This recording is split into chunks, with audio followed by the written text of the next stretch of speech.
प्रभु देखा है, जब आपने स्वीकार नहीं किया था ना तो देखा है। गोस्वामी जी कह रहे, जब सम्राट अकबर ने ताज उतार कर चरणों में रखकर प्रणाम करके जब वापस गया तो गोस्वामी जी की आंखों में आंसू आ गए। तो निज जनों ने पूछा, सम्राट ने ताज रख दिया इसलिए आंसू आ गए आनंद के? बोले नहीं, जब तुलसी राम का नहीं था तब कौरा कौरा के लिए भटक रहा था। जिस दरवाजे पे खड़ा होता तो ये अभागी है ऐसा कहकर हटा दिया जाता। स्वयं भगवान शंकर की प्रिया अन्नपूर्णा करके तुलसीदास जी को भोजन देती थी। बोले आज राम का हूं तो बादशाह उतार कर ताज रखता है, जब राम का नहीं था तो एक टुकड़े टुकड़े के लिए दरवाजे पे भटकता, लोग अभागी कह करके भगा देते थे। सत्य बात है, कोई अपना नहीं है। आप लोगों की स्वार्थ की परस्पर पूर्ति हो रही, इसलिए आपको लग रहा है कि मेरा भाई, मेरा मित्र, मेरे मेरे अमुक अमुक अमुक। और जीवन में देखा गया, जब किसी के स्वार्थ लायक नहीं तो किसी ने नहीं कहा कि तू मेरा, किसी ने नहीं कहा। आश्चर्य होगा आपको, किसी ने नहीं कहा। और जब हरिप्रिया ने कह दिया कि मेरा, तो पूरा विश्व कह रहा है कि मेरा। अब केवल प्रभु प्रभु, ये सब भिखारी हैं, स्वार्थ के भिखारी। कौन मेरे को साथ देगा? कौन? सच्ची बड़ी कृपा होती जब प्रतिकूलता मिलती है। तब जैसे नेत्रों में पर्दा पड़ जाए तो कुछ दिखाई नहीं देता, पर ऑपरेशन हो जाए तो ठीक दिखाई देता है। ये प्रतिकूलता एक महामहिम ऑपरेशन है। आंख खोल के देखा गया, कोई नहीं। परिस्थितियों को नकारात्मक भाव से ना देखा जाए, वो प्रकाश पैदा करने के लिए प्रतिकूलता होती है। ना कोई मित्र है और ना कोई शत्रु है, बस एक भगवान का आश्रय है। ये वो प्रतिकूलता भगवान इसलिए देते हैं कि अंतर में केवल उनका अधिकार रह जाए, दूसरे का नहीं। ये मेरा स्वामी बुलवा रहा है, क्योंकि पहले बुलवाया अनन्य आश्रय के लिए और अब बुलवा रहा है कि देख मेरा दुलार, मैं कहीं भी बैठकर तुझे ऐसे शिखर पर चढ़ा सकता हूं जहां सब वंदना करते हैं। मूकम करोति वाचालम पंगुम लंघयते गिरिम। कभी किसी पर दोषारोपण करके प्रतिकूलता को प्रतिकूलता मत मानना। वो प्रतिकूलता केवल शिखर पर चढ़ाने के लिए होती, ऐसी ऊंचाई पर चढ़ा दी जाती कि आश्चर्य होता है कि कल ये रज हम पैरों से दबा रखे थे, आज ये मुकुट पे कैसे बैठ गई। वो वायु का संयोग, अनुग्रह का संयोग। इसलिए मनुष्य की तो बात क्या, किसी का भी सहारा नहीं लेना अपने आराध्य देव के सिवा। कदम कदम पर, यही तो अनुभव का जीवन तब होता है जब किसी का सहारा नहीं होता। हम चाहे भी सहारा लेना तो कोई बनता नहीं है सहारा, कोई नहीं बनता। उसका कौन सहारा बनता है? जिसका संसार में किसी भी गुण से संबंध नहीं है। कौन सहारा बन? कोई नहीं। सच्ची मानिए, बड़ा भ्रम है कि हमारा कोई मित्र है और या हमारा कोई सहयोगी है। इस भ्रम को मिटा दीजिए। सच्चा मित्र केवल एक मात्र आराध्य देव है। ये समझ में आ गया तो छाती फूल जाएगी, और चौड़ी छाती करके विश्व में सीम की चाप सके को तासु, बड़ रखवार रमापति जासु। ये हम कृपा की बात कह रहे हैं। कभी किसी को नीचा मत समझना। वो मालिक का एक दिया हुआ पार्ट है, वो उस समय की लीला है। केवल वो कुछ क्षण उसके अभिमान को रौंदने के लिए, वो दैन्यता प्रदान करने के लिए लीला है। इसके बाद ऐसा उठेगा कि कोई छू नहीं सकता। बिल्कुल हृदय में जब प्रतिकूलता बाहर से मिले तो प्रसन्न होना कि अब ऊंचाई पर चढ़ने की सीढ़ी मिल गई और ऐसी ऊंचाई पर चढ़ाया जाएगा। सच्ची आपसे कहते हैं, भगवान के सिवा अगर किसी का सहारा मन में है तो धोखा ही मिलेगा। और जिसे केवल एकमात्र इष्ट का सहारा, उसे बाहर से कोई पहचान नहीं सकता। और वो एक क्षण में इतनी ऊंचाई दे सकते हैं कि जो करोड़ों जन्मों की साधना से नहीं मिल सकती। सच्ची मानना तो भी आश्चर्य होता है, ऐसा कैसे हो सकता है? वो कर तुम है, वो अकर तुम है, वो अन्यथा कर तुम है, वो सर्व समर्थ ईश्वर है और ये उसका दास है।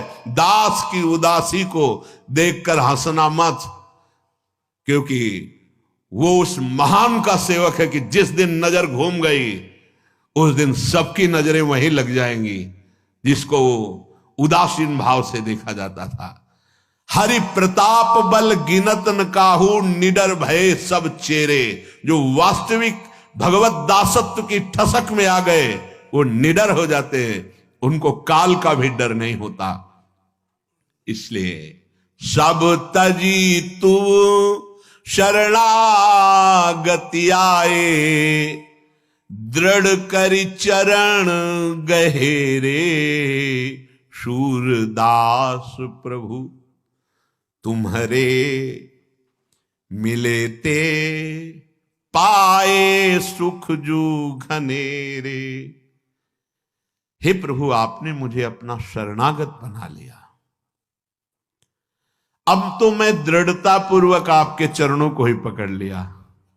सूरदास जी कहते हैं कि हे प्रभु, तुम्हारे मिलने से जो मुझे सुख मिला, मिलने का मतलब आपके चरणों का आश्रय लिया, आपका नाम का आश्रय लिया, बोले ये घनेरा सुख है, घनीभूत, जिसमें दुख का प्रवेश ही नहीं हो सकता।